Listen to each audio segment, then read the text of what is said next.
is that they did this, and they want us to know that they did this, and they want us to talk about these conspiracy theories. Okay, that's kind of strange. Well, it turns out we have an explanation for this. It's called revelation of method. The idea is that those who engage in evil must tell you that they are engaging in evil. The theory is that those who do conspiracies must tell you they're doing conspiracies. And there are 3 reasons why, okay? So let's go over them. The first reason is the idea of learned helplessness. And so the idea is, okay, let's just say that everyone knows that they did this, right? We get angry. We write emails. We make YouTube videos. Then what? Nothing, right? So the idea of learned helplessness is like the more angry you get, the more helpless you feel, and therefore the more obedient you become. Okay? That's the first reason. Second reason is the idea of karmic responsibility. And the idea is that the people in power are extremely superstitious. They believe that when they die, God will judge them. Okay? So we're all dead, and God says to the government, hey, why did you do all this evil stuff? And the government says, no, no, no, I did not act alone. Everyone participated. Why? Because I told them what I was doing. They didn't stop me. They didn't raise any concerns. They didn't protest. Therefore, they are complicit. Okay? So another way of saying this is, if you just look at 9/11, if you just look at the moon landing, if you just look at JFK, the evidence is so overwhelming that if you still believe the government, it's not because you are ignorant or stupid. It's because you are complicit. It's because you are involved. Therefore, you share the guilt. Therefore, the karma is spread to everyone. Okay, that's the logic. Right? The third reason is attention capture. These events are set up in a way so that they will be remembered forever.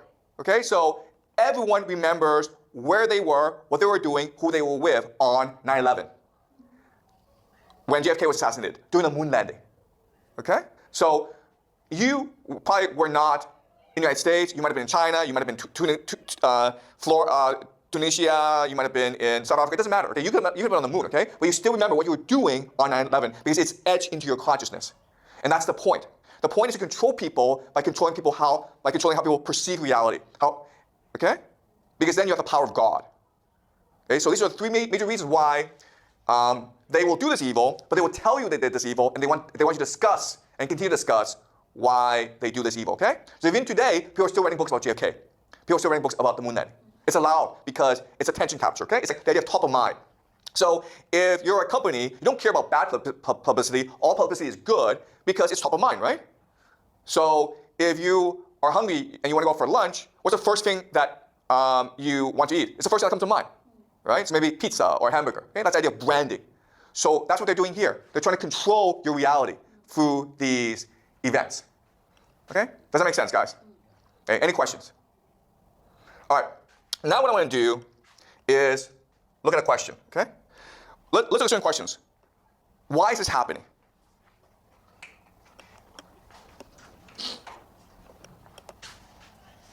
All right, so let's look at JFK and 9/11 and the moon landing. What are common characteristics about these 3 events? Okay. The first thing, of course, is that they are spectacles. You can say that they are rituals. A lot of care, a lot of attention was put into preparing these rituals. So for example, the JFK assassination, look at the location, right? Look at the choreography. Okay? They did it purposely in front of people, but also in front of cameras, so that it will be remembered forever. Okay? The moon landing as well, 9/11 as well. Okay? That's the first thing. Second thing is the idea of numerology. So when you look at these events, what you'll find is that numerology is very important.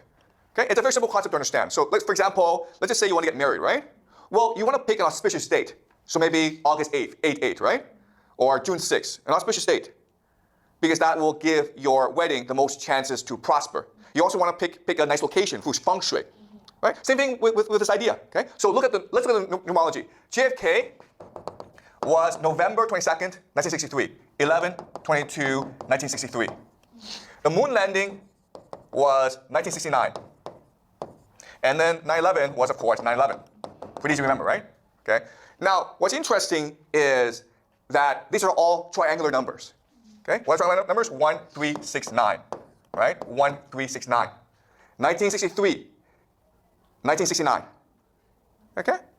Also, the number 33 is very, very important.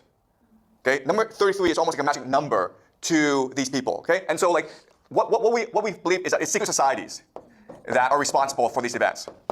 Okay, mainly the three Masons, but there are others as well. Okay, I'll discuss it later. Number 33 is important. Okay, so look at this. 11 plus 22 is what? 33.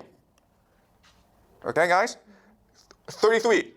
1, 1, 1, 1, 1, 1. Okay, you see how nice this number is? 33 is also two triangles, right? What happens when you put two triangles together? You get the Star of David, which is the flag of Israel.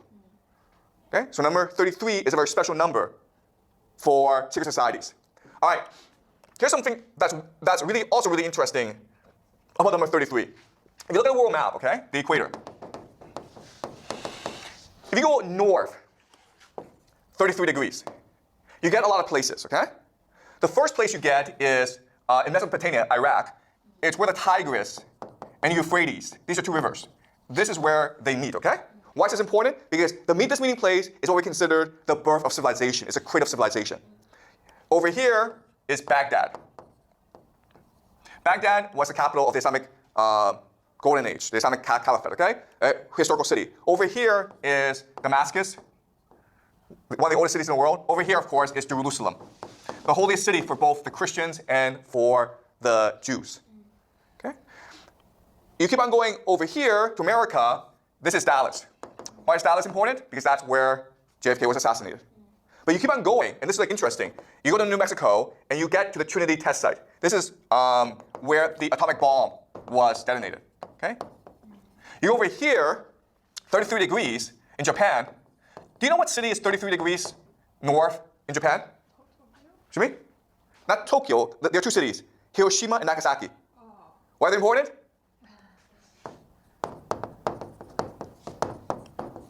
Okay? These are the two places where the atomic bomb was dropped. Okay? Think about that. 33 north in New Mexico is where they tested the atom bomb, and then Hiroshima and Nagasaki, 33 degrees north, is where they dropped the two atomic bombs. Okay? All right. So why is this important? Because if you're a secret society, what makes secret society important is the mythology, or the story that they tell about their purpose.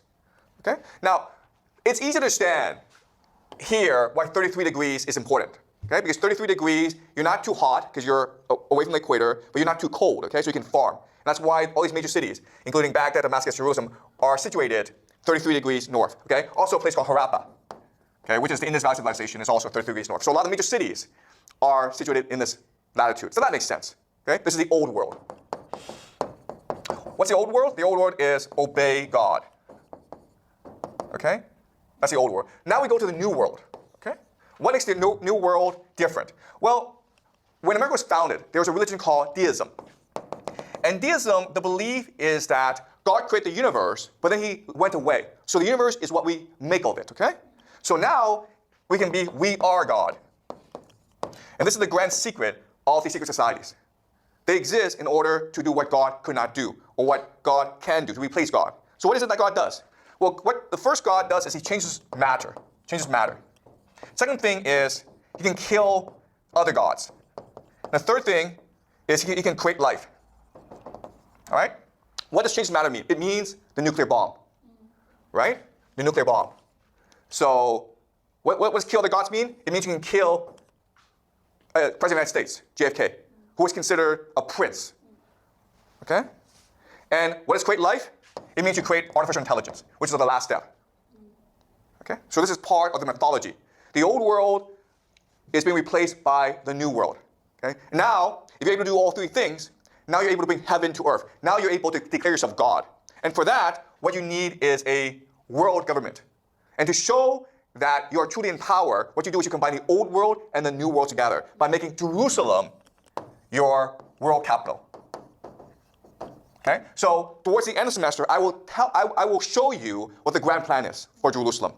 But for now, what you need to understand is that right now in Jerusalem, there's something called the Al-Aqsa Mosque, which is the third holiest site in the Islamic tradition. It is the place where Muhammad ascended to heaven.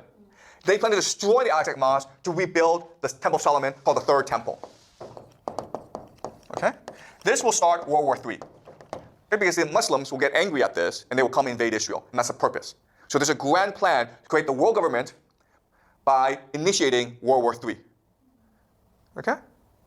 So we'll be discussing this later on in the semester. Now I want to discuss how secret societies are able to wield so much power. Okay? First of all, how is it that they're able to keep everyone quiet? Right? How are they able to maintain their secrets? And then how are they able to exert power? Okay?